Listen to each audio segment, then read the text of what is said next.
Fans, we are 2 days away from the ALDS, and we are joined live by Mike Stanton of the AT&T Sportsnet, and we are watching the Yankees hopefully get knocked out of the wild card series. And I'm ecstatic. I don't know about Mike Stanton. We'll have to talk about how he's feeling about this on this edition of the Locked On Astros podcast.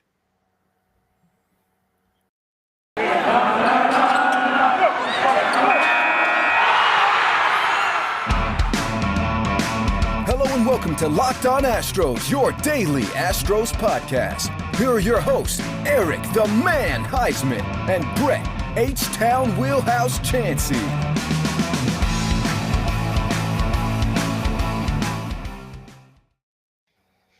We are Locked On Houston Astros, and we hope that you join us for a daily Locked On Astros podcast. My name is Eric Huysman. You can find me on Twitter at Eric Talks Stros. Find the show at Locked On Astros, your team every day. Brett, where can they find you at? They can find me at H-Town Wheelhouse on Twitter and at Stros411 on Twitter, Instagram, and Facebook. Always positive, always Stros. All right, so I know that we have a lot to talk about, but I want to make sure that you understand that when you wake up in the morning, you should make the Locked On Astros podcast your first listen. When you get in your car, when you at the office, and you just want to tune out the rest of the office, just go and make the Locked On Astros podcast your first listen. And especially after every playoff game, all that, just listen to the Locked On Astros podcast. And I want to also introduce our special guest, which is Mike Stanton. He's going to come in, give us a kind of the pitching perspective on what to expect from during the ALDS versus the White Sox. And Mike, where can they find you at? I'm at Mike Stanton 29 on Twitter. All right, and so definitely we're going to be doing a Spotify Green Room once we find out what the ALDS roster is going to be. We'll go ahead and say what the surprises are and all that. But this episode is brought to you by Spotify Green Room. Download the app and join us this week. We'll probably do it Wednesday night or something, or I don't know when they're going to actually reveal the roster. This with Dusty Baker, they'll probably wait till Thursday morning just to kind of toy with us and just so we don't have time to actually talk about it. But I'm excited about this. We do know one thing we do know about this, Mike, is that it looks like it's going to be Lance McCullers game one, and then Framber Valdez in game two. Even though Luis Garcia has the much better home record than Framber Valdez, and Valdez is the better road pitcher. But do you agree with them going with McCullers and Valdez in game 1 and 2? Yeah, that was my prediction. I thought that, Lance being the veteran, and I'm excluding Zach Greinke. I'm sure we'll get to him soon here in a few minutes. But that's really how I predicted it was going to happen. Lance, I think, has deserved it. He's been extremely consistent this year. And we know, he might be the best pitcher in Astros history at home, especially there at Minute Maid. So, and then Framber, you go right, left, Framber, big time ground ball pitcher. You get to use your defense, and Framber also pitches very well at home. So that's I don't think that's any big epiphany right there that those are the two guys. And both of those guys have also been workhorses, especially since Framber came back from the finger. Yeah, exactly. He's been dominant. And, I guess for Luis Garcia, the reason why I was liking the idea of him starting at home, Mike, is because he really hasn't started in a big playoff game before. And it would seem like you would want to give the rookie a more familiar territory to start rather than a hostile environment on the road. But the flip side of that is if he goes out and has those rookie nerves, you'd rather have your veteran in Framber and get those first two games under your belt. Because if you lose a game 3, it's not as detrimental as splitting 1-1 at home. And so going with the experience in that second game, and like you said, right, left, all that stuff, I was just wondering about Garcia starting on the road if he in fact is the game 3 starter. Do you think they go with him in game 3? Now that's a good question. I think there's a lot more debate. I think you might go with Jose Urquidy. Yeah. Just because if you look at the metrics, you look exactly what Garcia. And listen, Garcia's had a spectacular season. There's no doubt about it. But you look at what happened in September. They were protecting him, but his swing and miss rate went way, way down. And in a 5-game series, you actually don't have to use 3 pitchers. Or I'm sorry, 4 starting pitchers. So Okay. I think you go Urquidy game 3, and then you kind of just see where you are. And if you need to, you bring Lance back in game 5, and that would actually be on full rest. So, I think you kind of play with this a little bit. You don't kind of just set it all in stone and go forward from there. Not that I don't have any confidence in Luis. I just think that you're talking about a guy that has thrown about 80% more pitches, 80% more innings than he's ever thrown in his life. So, you're talking about a guy that's probably a little fatigued. And that's what I saw in September. I didn't think you couldn't really tell with the radar gun, but the way the hitters were reacting to his breaking balls, I think that was a bigger tell for me that maybe those breaking balls just aren't quite as sharp as they were earlier in the season. Yeah, and I agree. The only reason I would go with Garcia in game 2 was because of the home situation, but Urquidy is definitely the game 3. He has proven himself in the World Series start before. He has that experience over Garcia. And if you're, let's say they're down, hopefully not down like 2-1, and you need that win, then you can go with McCullers in that situation in game 4 if on short rest or whatever the situation could be. But yeah, I think that Urquidy has definitely earned that, but Garcia has pitched a heck of a year. And so I know you mentioned him earlier, Greinke. What do you think about the situation about him pitching in uncharted territory in the bullpen? I know he pitched that Thursday. He hasn't done it in a long time. Right. But he's actually thrown a lot more out of the bullpen than I think a lot of people would really realize. Now, a lot of, like I said, earlier in his career, but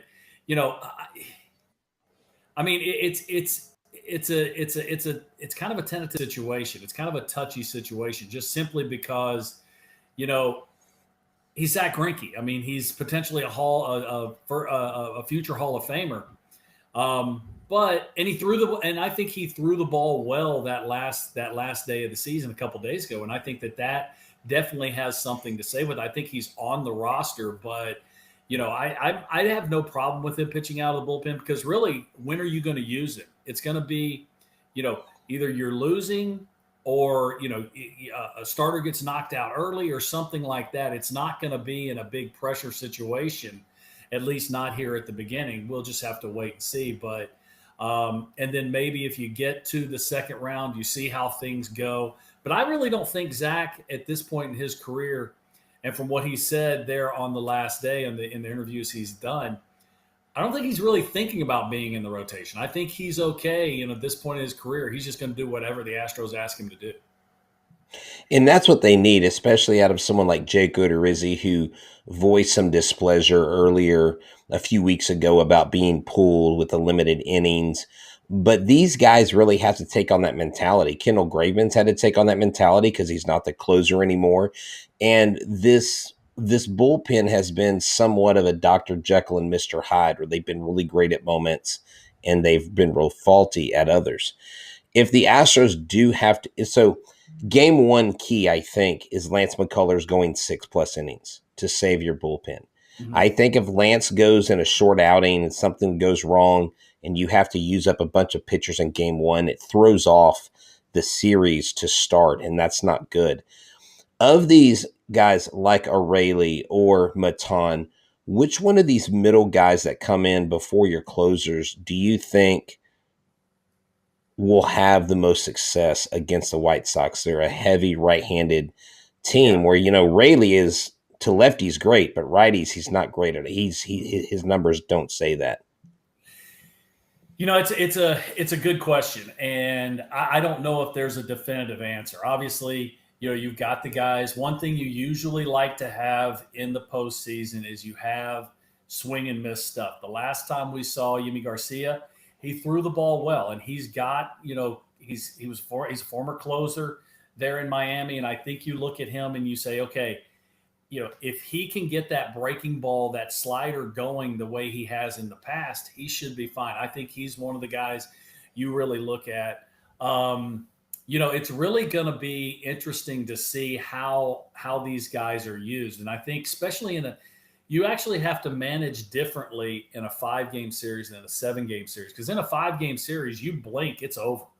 That's a series that's that short.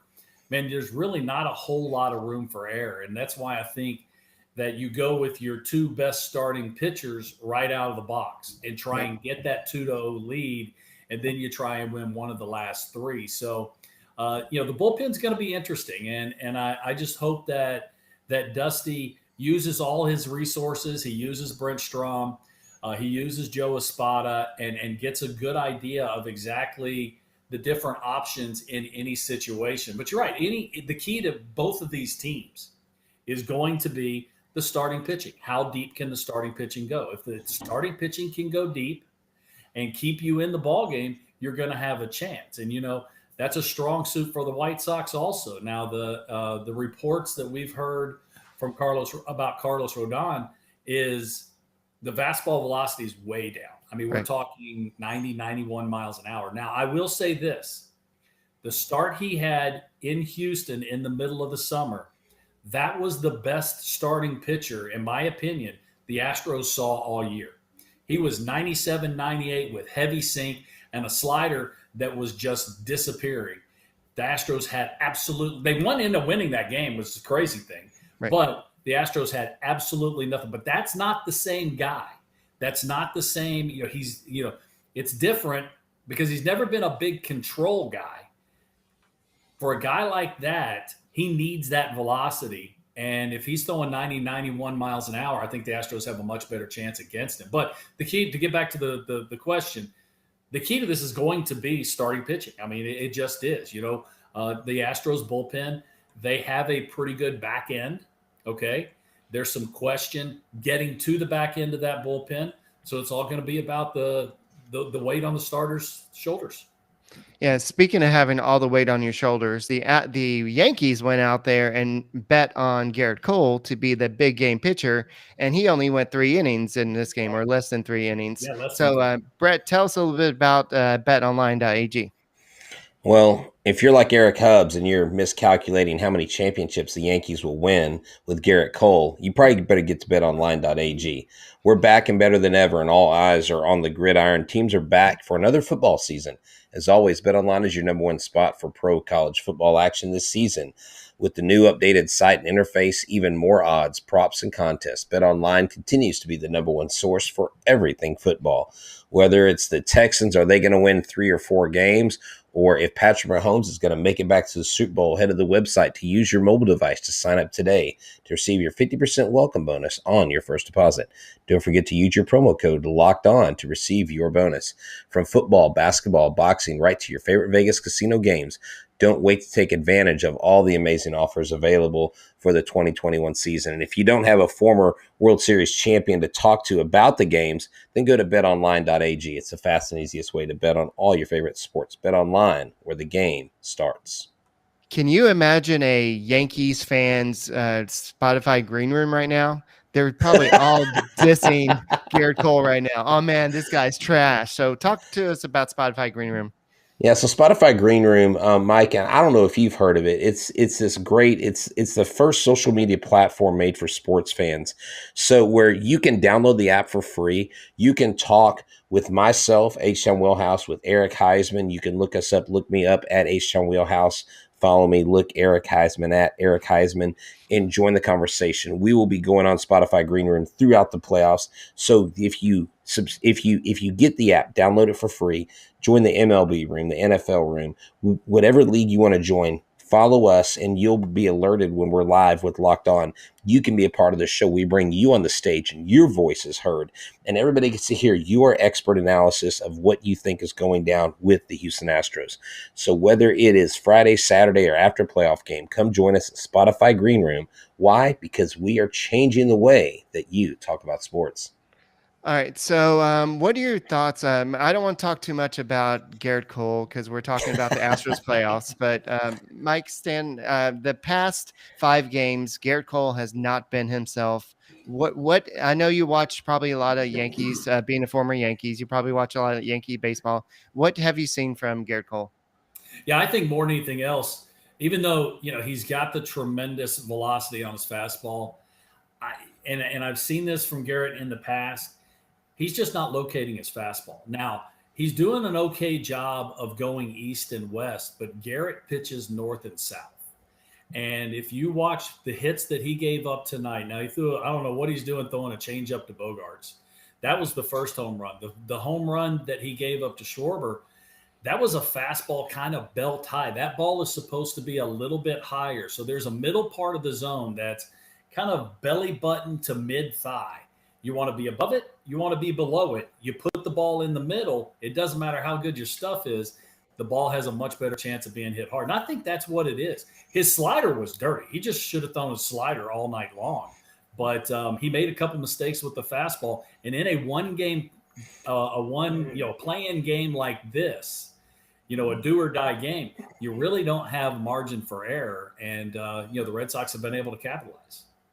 So when you look at Garrett Cole's struggles, when you see guys like Dallas Keuchel, who's kind of had his struggles, and Brent Strom has been a big piece of the Astros pitching success, how much of an advantage do the Astros have with the pitching staff, the pitching coaches? Because you yourself were a major league pitcher, and I'm sure you've had your share of, I wouldn't say bad coaches, but you've had coaches that were better than others. How key is that for a staff, especially when they have some of the bullpen issues, for Stromy and these experienced guys, Murphy, to be in there helping them through the playoffs? Well, I mean, especially for the young guys. The Astros have both teams have a whole bunch of guys that I actually am going to say don't really have playoff experience, because even though the Astros, played in the playoffs last year, they went deep, they played well, and a lot of those young pitchers actually pitched pretty well. This is a completely different beast. I don't know if you've noticed the noise at Fenway Park tonight, the background noise. Mm-hmm. That place is rocking Right. and rolling. You got to remember, playoffs last year, there was nobody in the stands. Right. So, yeah, you True. had the stress of the game, but you didn't have the energy coming from the stadium, and that's going to be something that they're really going to have to pay attention to. Stromy's a great pitching coach. There's no doubt about it. He makes sure that each pitcher, has the information that they need. He knows, when you spend as much time as these pitching coaches do with these pitchers, I've always said there's not a whole lot of coaching going on. You may tweak somebody's mechanics here or there, or you're working on something. What they really are is amateur psychologists.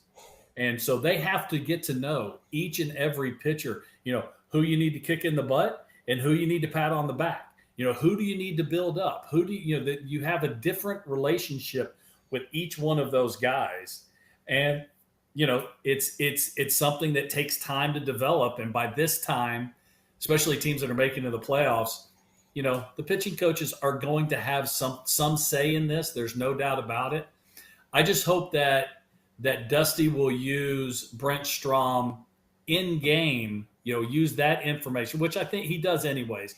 But, rely on him a little bit more. He's got all the information from upstairs from the analytics department, and you can make an educated guess on who you want to bring in certain situations. The one thing I don't think we will see is a lot of times we see Dusty talk about after the game, oh, I didn't have this guy, and that guy available. Well, in the playoffs, you don't have that. Unless you go multiple innings, unless you throw a whole bunch of pitches, you got all offseason to rest. Everybody's got to be available every day.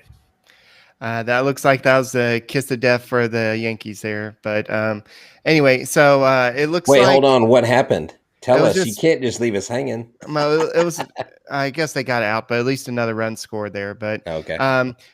looking at Kendall Graveman, he hasn't looked the same in the past couple of weeks or so. What do you think's going on with him? Because I know you get to watch him a little bit every game, and what do you think is going on with Kendall Graveman? Has he lost his edge a little bit? He's just not the same pitcher he was when he first came over from the Mariners. Yeah, I know. The more people listen to me, the more they'll understand how I think.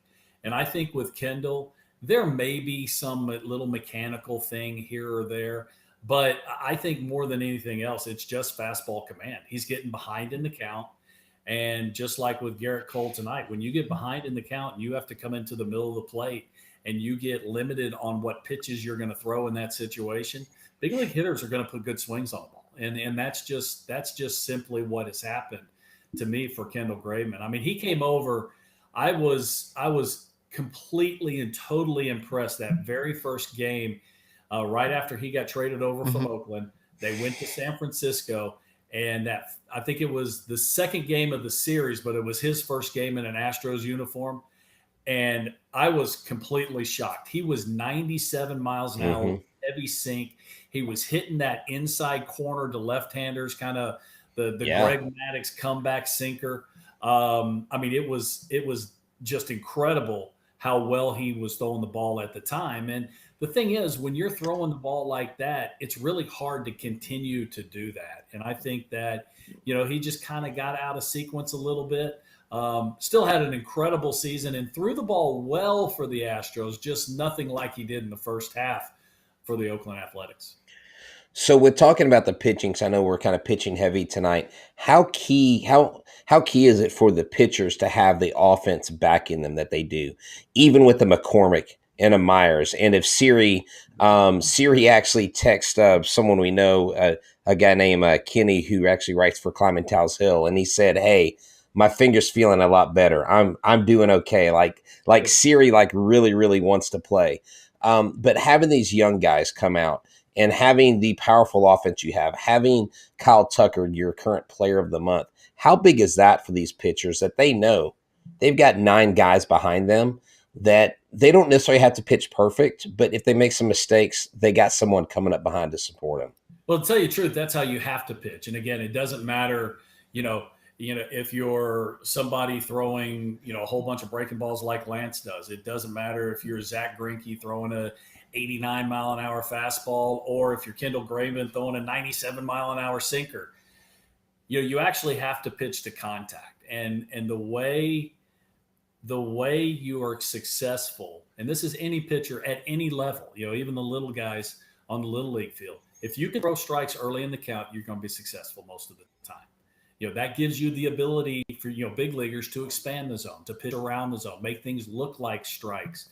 And that's really how you go about it. Nobody has good enough stuff to pitch behind in the count consistently. And, we know that this White Sox lineup, this is a powerful lineup. It is right-handed heavy. There's no doubt about that. But, they do have some swing and miss, but in order to get that swing and miss, though, you have to be ahead in the count. I know that it sounds elementary. It sounds simple, but it doesn't have to be complex to get hitters out. If you can get ahead, regardless of what you get ahead with, fastball, breaking ball, changeup, whatever it may be, you can get ahead. You got a much better chance of being successful. Right. And guys, thank you for making Locked On Astros your first listen every day. We are on YouTube, so keep on subscribing YouTube. Our numbers keep on going up, and thank you for continue listening on Apple, Spotify, wherever you listen to your podcast. Keep on listening to Locked On Astros. We are free and available on all platforms. And Brett, I feel like the Yankees kind of need some Built Bars to kind of build themselves up after this impending defeat here. Well, yes, if Built Bars came with runs, they would take all the Built Bars they could because they can't seem to scratch across more than one. So Built Bar is the best tasting protein bar in the business. And anytime I get a chance to take a shot at the Yankees, I do. Because why? Because Built Bars are amazing, just like that take was. Wrapped in 100% chocolate, 18 grams of protein, 130 to 180 calories, 4 to 5 grams of sugar, 4 to 5 grams of net carbs, amazing flavors, all tasty, all healthy. Salted caramel, strawberry, orange, cookies and cream, German chocolate. I could go on for hours, but we don't have hours. We only have 60 seconds. So get a mix box today.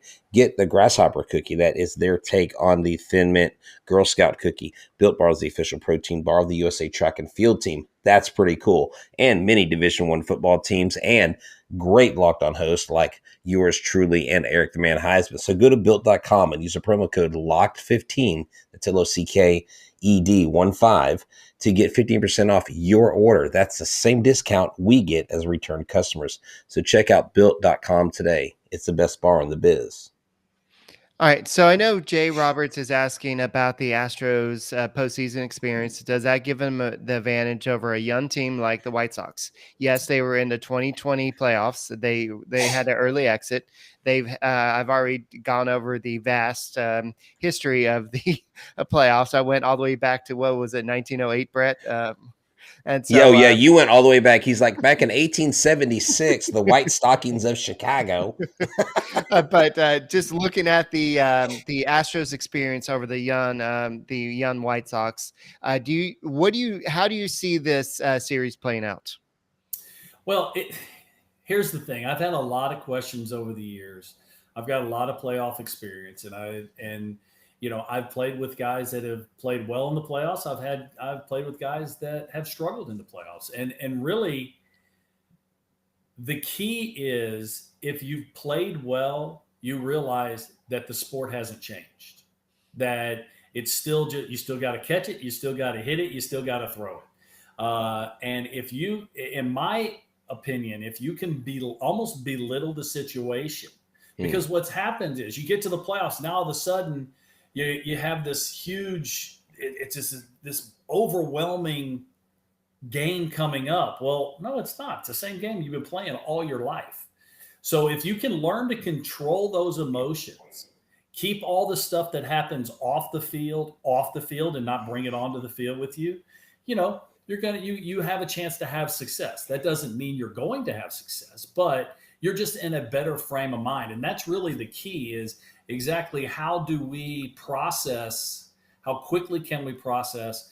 You've heard, players talk about slowing the game down. That's what all this is. It's just about getting in the proper mindset so that you can go out and just perform like you've done all season, like you've done all your life. Guys that struggled, I remember Barry Bonds at the beginning of his career. He was an out in the postseason. I was with Atlanta. We faced them 2 years in a row, and Barry Bonds didn't do anything. The best player on the planet, hands down. The dude could do absolutely everything. But he got into the playoffs, and he tried to be more than Barry Bonds, when, being Barry Bonds was already the best guy on the planet. So it sounds, again, I like to try and keep things simple. I know it sounds pretty simplistic, but that's really the case. So, the key to both of it's going to be, I said, the pitching staff. It's also going to be getting early leads. I had back in the day when I was with Atlanta, Leo Mazzoni used to tell us, 70% of your win probability is about 70% when you score first. Doesn't matter when you score, but when you score first, we win about 3/4 of those games. So it's very important to get that early lead. And what it also does is it gives you the ability to score more runs, because everybody relaxes, including the hitters. Now all of a sudden we got a lead. Now we can sit back, wait for the mistake, and go ahead and let it fly. So one of the key things that I remember hearing from Carlos Correa early in his career, 2015, when they played the Yankees in that wild card game, they interviewed Carlos Correa and they asked him, "Are you nervous playing your first playoff game in Yankee Stadium?" And he said, and I quote, "Why would I be nervous? I've been preparing for this moment since I was 5 years old." And that phrase right there, I've never forgotten it. That has set him on a course to have this playoff run where he has 17 home runs and like 50-something or 60-something at bats. One of the most clutch postseason bats in recent memory outside of the former Astro George Springer. But that is the mentality that I feel like someone like Carlos Correa, a key veteran on this team, brings, and how that's got to be just invigorating for the team. The confidence of almost like the Man of Steel, almost like Superman, like we're the team to beat. And I won't ever forget that. And I think that set a course for his postseason success right there. It's interesting, and it's just a play on words. I know that, but it's all on. It's now. Does that mean he wasn't a little anxious? Does that mean he wasn't excited? Does that mean he wasn't sitting on the bench and his feet were tapping and his hands were going? No, that doesn't. But when you talk about nervous, when somebody is nervous, that's a negative connotation, and there's defeat. There's fear, the fear of getting beat. When you're anxious and you're excited and you want to go play, now you're talking about trying to pull the reins back and control that emotion in a positive manner. So I don't doubt I believe him completely when he said that. But if you reworded the question, it doesn't mean he wasn't excited, he wasn't revved up, right? He wasn't ready to go. Exactly. Yeah, so go back to what you said about Carlos Rondon. Tony La Russa said that they're going to announce their Game 1 starter. It's possibly going to be between Lucas Giolito or Lance Lynn. And he said that Carlos Rondon is still under consideration for pitching in the ALDS after throwing today, which is a good sign. So I guess they're still trying to decide if he's healthy enough to pitch. So in my opinion, it's got to be Giolito. It's got to be. He's their best pitcher. He's got the best stuff. You need to go back and look at what the Astros have done to Lance Lynn. Okay? Right. Not just this year. Look at last year. Last year, they crushed him. He beat them up. Twice. The Astros beat him up at least twice last year, to the point that it was a 15 ERA or something. It was something. To tell you the truth, he has a very good shot of winning the Cy Young if it's not for the Astros last year. Right. That's how good Lance Lynn, leading all of baseball with 85 innings, but he dealt against everybody except the Houston Astros. And the Astros just whooped up on him a couple different times. They also did it this year in a White Sox uniform.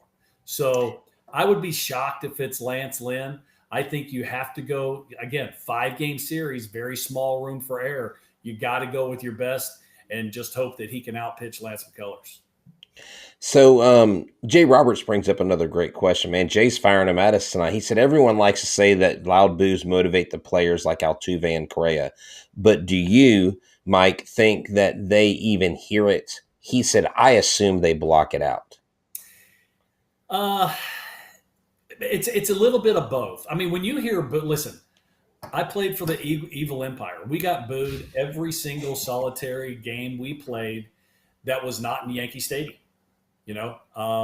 and there is motivation there. I can tell you one of the times that I had to try and control my emotions the most was playing at Fenway Park.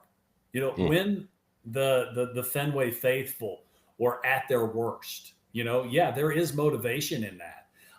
So you do hear it. Now, as far as individuals, what individuals are saying, when a stadium is full and it's rocking and rolling, you really can't hear anything. It's all just gray noise. It all just kind of mixes in together. So when I came into the league back in 1989 to the Atlanta Braves, we were playing in front of about 1,500 people at Fulton County Stadium. Now, you heard every single word those people. And that was actually much more distracting than a full stadium. You could hear those choice words. Oh my gosh. Guy over the dugout in the 7th inning. Yeah. Speaking of the crowd, here's Jim Crane on the Astros. He said, you've got the support of the fans, and it's been a great year so far. We know how electric it's going to be in the building on Thursday night. We've sold out on Thursday and Friday, and we're ready to go. And he said, if the pressure's on, I think you can count on this team. It's played a lot of big games, got a lot of experience, and that plays well in the playoffs. We're thinking we got a good chance to go all the way. You've got to get by the first series. It's a journey. So, Mike, I just wanted to ask you one question. Let's just say the Astros do get past the White Sox. Mm-hmm. Which team assuming the Red Sox win this game, which team do you think the Astros would match up better against, the Red Sox or the Rays? Well, let's go back to when we thought we were going to have total chaos a few days ago. Last Right. game of the season, I was looking for a four-way tie. That's what I wanted. Now, I've been trying to get this for the last 6 or 7 years, and we have yet to kind of get that scenario. But if you remember, the Yankees actually picked the Reds playing the Red Sox in Boston. Okay. And the reason they did that, they wanted to play the Red Sox in Boston before they played the Toronto Blue Jays in Toronto. Okay. Okay. Very complex system, and please don't ask me to explain it because I can't. I just had somebody that did know give me a couple of these tidbits. I think because of the pitching staffs, I think the Astros match up against the Red Sox better than Tampa. Tampa Right. is a very dangerous team. That's a team because they can pitch their rear ends off. They work their bullpen masterfully. They have big power, and they've actually beat up on the Astros here recently. So I would say if you had a choice, which you don't, but if you had a choice, I would actually say the Red Sox, even though Fenway can be a very hostile environment, but so can Minute Maid. Now, how big is it? Because I just found this out, or I guess I didn't realize it until Ben Verlander tweeted it out the other day. They've gotten rid of the extra inning man on second rule. It's not in the playoffs. I think that's huge because can you imagine, go back to 2017 in that game 5 where we were having the slugfest against the Dodgers? That game would have not been that game had the man been on second. Right. It would have been a completely different game. And I think just for baseball, as a baseball purist, I just hated that rule. And I know pitchers hated it. I think that's good for the game, Mike. Oh, I do too. I mean, I understand why Rob Manfred put it in. Okay. I was a little surprised that he extended it through this year. And there's some things that I've agreed with Rob. There's a lot of things I haven't agreed with Rob. But I do think that for him to already come out and say that it's gone next year, we're going back to the regular rules. It's huge. I mean, I hated it all year long. I understood why it was there. Okay. And it was all there because of 2020 and you're still trying to keep your pitchers healthy. So it's not that I didn't understand. That doesn't mean I liked it. But yeah, it had to go away for the playoffs. You cannot have, a World Series. You can't have something stupid rule to be to be determined with a rule that they just pulled out of the air a couple of years ago. Yeah, I agree with that. And it just, every time it happens, it's like they better take it away in the playoffs. And I totally agree with what you just said there. So I'm glad that's over. But at the same time, it's so stressful in those games where you have to go back and forth and it's the constant slugfest. And so, but that's part of playoff baseball. That's why we love it. It's the thrill of it. It's you love the defeat. You love the stress. It's just like, but it's the thrill of this is playoff baseball. And I know the Yankees aren't too happy with it, but if this was a longer series, then they'll be like, oh, we'll get them in the next game. But unfortunately, with the wild card game, that's what it is. So, I love that. I know there's been a lot of talk over the years about the wild card. You do all this work to get in, and it's one game. You know what? You don't like it? Win your division. I mean, you can't have one of the worst things you can do in baseball is have your teams sit around and wait, because it's not like other sports. These guys are used to playing, 6 days a week, just about every single day. They don't play as much now as we did back in the day with all the extra off days, but that's another story. Sound like an old guy now. But, it's sitting and waiting, timing for the hitters, timing in the mechanics for the pitchers, having your command, all that is really predicated on how often you're out there playing, and you can't really extend this series longer than just the one game play-in. All right, Mike, one more question, then we'll let you go. This is kind of a question Brett and I have been kind of going back and forth on. Let's assume that Jose Siri is healthy and healthy enough to at least be a pinch runner. Who is the last hitter on your roster? Would you go with Marlon Gonzalez or Garrett Stubbs, the third catcher? I'm going with Garrett Stubbs. And the reason is it's not because of Stubbs. It's so I can use Castro late in the game against a right-hander. He has been an absolute beast. Whatever. Eric, hey, Eric's dunking on me right now. I'm just letting you know that. I was waiting for you to set it up, and I said it on Twitter 3 or 4 days ago. No, I didn't. I'm sorry. It was one of the pre or post game with the Astros. Okay. That, the question's going to be, can they find a place for that third catcher? Because if they can, now you can use Castro. Now Castro is a weapon instead of having to hold him back in case Maldonado goes. Now, you already had a emergency catcher. That's Aledmus Diaz. But how many innings did he catch this year? 0. You really don't want to put him out there unless you don't have a choice. So I think that third catcher and Stubbs, I don't mind Stubbs because listen, Stubbs has some value too. That dude can fly also. He can run. He's pretty good behind the dish. I'm okay with that. But it's more about using Castro at the plate late in the game. Yeah, for sure. So, Mike, thank you for joining the show. Once again, for the audio listeners, where can they find you on Twitter? It's Mike Stanton 29. All right. And, of course, they can find you on AT&T Sportsnet. Well, I guess not anymore for the rest of the season, I guess. Right now, we're not covering any postseason, so it won't be till next spring. Okay, well, you're welcome to join us after any show, any game you want to join us. If you want to just come talk about a game, so if you're not resting, if you're not relaxing, we may hit you up. Please do. I'm here. Yeah. After a stressful win or loss, if you want to just come talk some Stros, just let us know. But anyway, thank you guys for listening. As always, make us your first listen. Keep on subscribing to Locked On Astros podcast, and don't forget to go check out our friend Sully over the Locked On MLB podcast. He does a great job over there, and go and subscribe over with him also as well on YouTube. And Brett, thank you for joining. Mike, thank you for joining. And guys, we'll be back tomorrow with the boys from the Locked On White Sox podcast. I'm sure there's going to be a lot of shade being thrown there, and we're going to talk about the matchups there, and I'm sure we'll hear a lot of trash can jokes and stuff. So make sure you tune in tomorrow to a special crossover edition of the Locked On Astros podcast. We'll talk to you tomorrow, and go Stros.